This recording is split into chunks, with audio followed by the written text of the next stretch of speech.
Kamusta mga kachika? Ngayon pag-usapan natin ang ilang kontrobersyang bumabalot sa aktres at TV host na si Maine Mendoza, hindi lang tungkol sa kanyang marangyang background, kundi pati na rin sa ilang isyong lumutang kamakailan, kabilang na ang umano'y flood control kickbacks na daw at ang kanyang asawa, at ang viral na komento ni Joey De Leon tungkol sa mga nepo babies sa Itbulaga.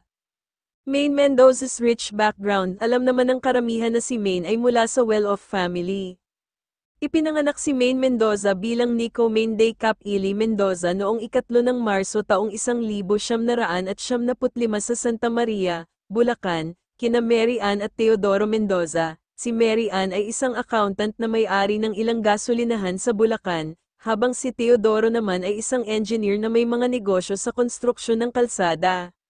Sa isang panayam kay OG Diaz, inamin ni May na bago pa man siya pumasok sa showbiz, may mga negosyo na silang magkakapatid, franchise ng kilalang fast food chain at mga gasolinahan. Lahat ito, ayon kay May, ay mula sa pawis at pera ng kanyang mga magulang.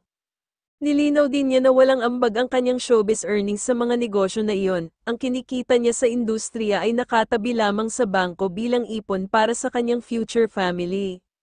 Flood control kickbacks. Pero heto na nga mga kachika, usap-usapan online ang tungkol sa asawa ni May na si Arjo Atayde.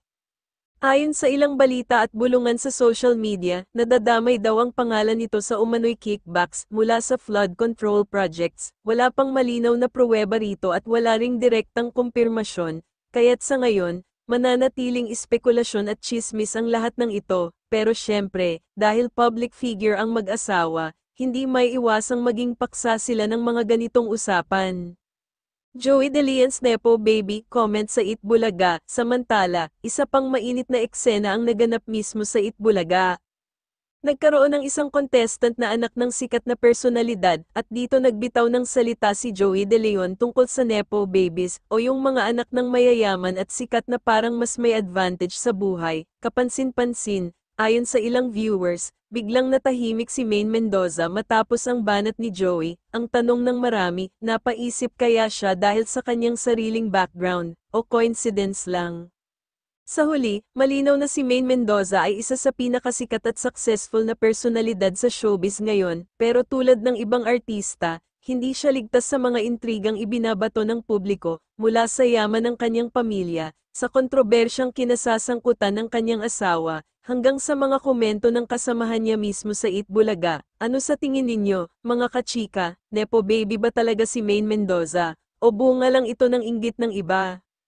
Kung nagustuhan ninyo ang video na ito, huwag kalimutan mag-like, share at subscribe para sa mas marami pang showbiz updates. Kita-kits ulit sa susunod na vlog.